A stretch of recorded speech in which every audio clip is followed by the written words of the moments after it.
Ya, Alhamdulillah bersama dengan rakan kita dari daerah Belaid, Nur Hayati binti Zalani. Assalamualaikum, Nur Hayati.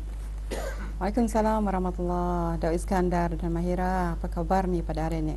Ya, Alhamdulillah Alhamdulillah. kita berdua sihat dan juga rakan-rakan kita di Bandar Serang sihat. Jadi, bagaimana dengan keadaan Alhamdulillah. cuaca di daerah Belaid, Nur Hayati?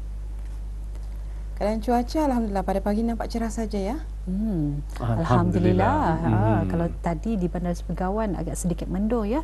Jadi alhamdulillah kita harapkan mudah-mudahan keadaan cuaca yang mengizinkan ini akan terus menerus sehingga ke akhir petang. Maklum saja telah pun dikongsikan InsyaAllah. tadi menerusi laporan ramalan keadaan cuaca hujan ya pada hari ini. Betul Jadi sekali. apapun kita ucapkan mudah-mudahan sentiasa berhati-hatilah apabila membuat pemanduan. Ya, Ya. dan tadi Nur Hayati di awal pertemuan kita, saya dan juga Mahira sempat kami membicarakan mengenai dengan kita ni sudah berada di 21 Disember 2024. Jadi bermakna kita ni sudah berada masuk ke minggu terakhir di bulan Disember ataupun di tahun 2024 ini.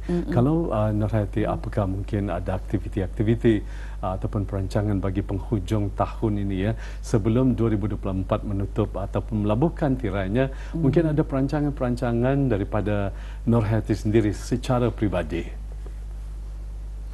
Ya, secara peribadinya seperti biasalah di hujung-hujung tahun ni kita lebih menumpukannya kepada persediaan-persediaan musim persekolahan pada tahun depan, khususnya bagi anak-anak kita. Ya.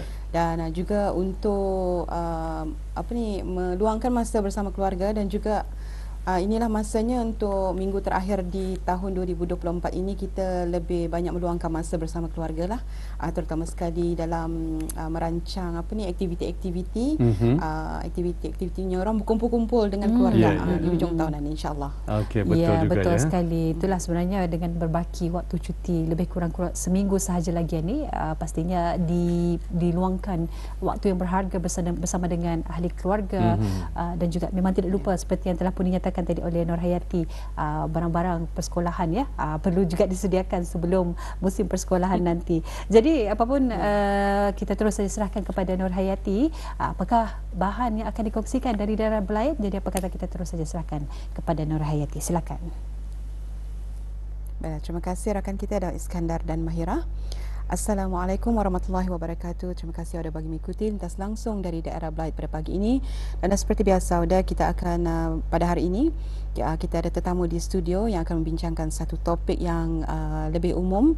Dan untuk pengetahuan lebih kita ya, keadaan cuaca seperti yang kita maklumkan sebentar tadi, keadaan cuaca di daerah Belaid nampak cerah saja. Dan kita mengharapkan, turut mendoakan apa jua aktiviti dan juga urusan habis kita pada hari ini berjalan dengan lancarnya. Baiklah, tanpa membuang masa, kita terus bersama dengan tetamu kita di studio, yang mana bersama saya adalah Profesor Dr. Haji Ismail bin Opa, iaitu konsultan perundingan Brunei ya. Kita bersama dengan Profesor. Assalamualaikum. Waalaikumsalam warahmatullahi wabarakatuh. Ya. Baiklah, topik yang bakal kita bincangkan pada pada hari ini, Ya. Profesor, ianya boleh dikatakan satu tajuk yang menyeluruh, Ya. yang melibatkan individu, Ya. masyarakat, Ya. dan secara keseluruhannya community. Betul. Jadi ingin kita mengetahui apakah faedahnya sifat merendah diri dalam pergaulan ataupun kehidupan kita. Ya, terima kasih banyak.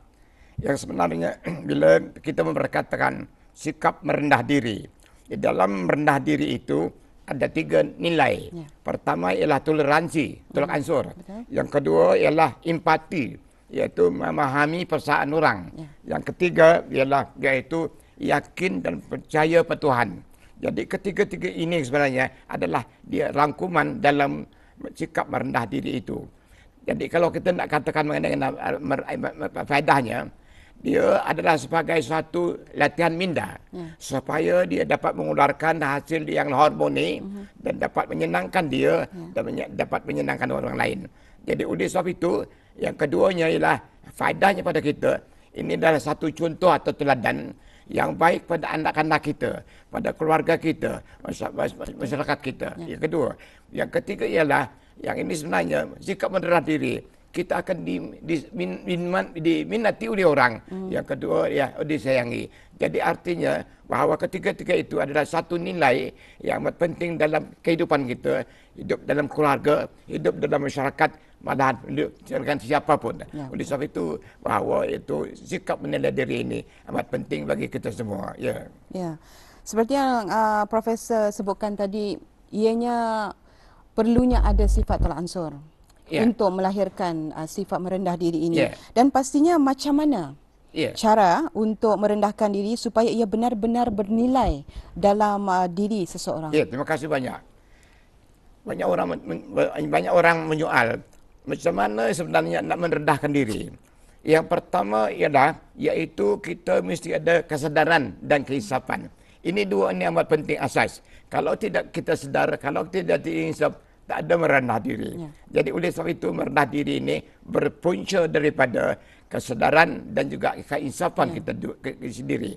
Yang kedua ialah kita sentiasa percaya dengan agama kita, dengan Tuhan kita. Jadi artinya dengan adanya kepercayaan yang yakin pada agama ini, kita akan sentiasa dibimbing melalui sembahyang kita, melalui yang lain-lain lagi misalkan. Tetapi yang paling penting ialah iaitu kita sedar dan satu insaf akan diri kita sendiri. Kalau tidak, dia tidak akan lama. Sekejap saja hilang. Ya itu kita ya. Dan pastinya ni Profesor, sikap merendah diri ini sebagai nilai tambah. Ya, nilai tambah yang penting dalam pergaulan dan juga kehidupan kita. Apa maksudnya ni Profesor? Ya, terima kasih banyak. Bila kita katakan nilai tambah ini, dia kita ada gaji, kita ada kerja, kita ada rumah, kita ada segala-galanya kita ada.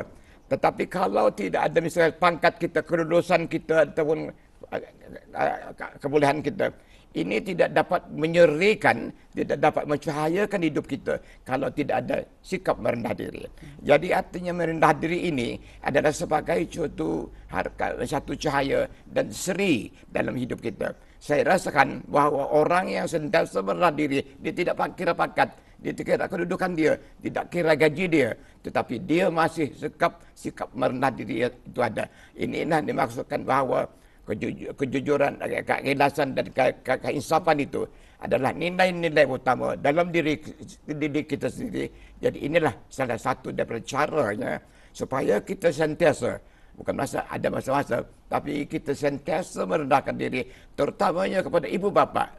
Karena ibu bapa kita merendahkan diri dengan memberi salam, kata menghormati ibu bapa. Ini adalah sebagai satu, iaitu contoh yang paling disukai oleh ramai. Ya. Dan ini secara tidak langsung memberikan impak yang sangat-sangat positif. Bukan saja dengan adanya sifat merendah diri ini, ianya memberi impak kepada diri sendiri, tetapi secara tidak langsung kepada komuniti dan orang-orang sekeliling kita ni, Profesor.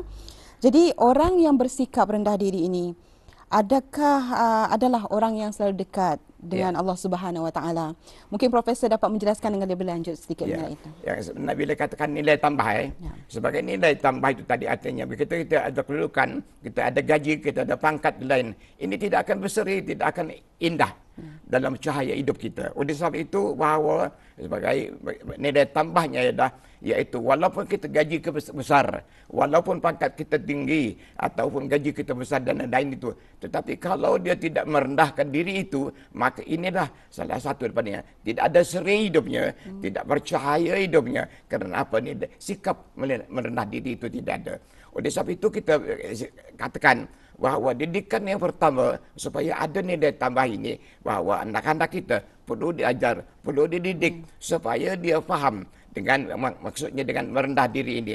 Jadinya dia disukai oleh ibu bapanya, dia disukai oleh guru-guru sekolahnya, dia disukai oleh masyarakatnya. Oleh sebab itu nilai tambah adalah sebagai satu nilai penting dalam kehidupan kita untuk menghayati, untuk mengamalkan, iaitu sikap merendah diri itu. Ya.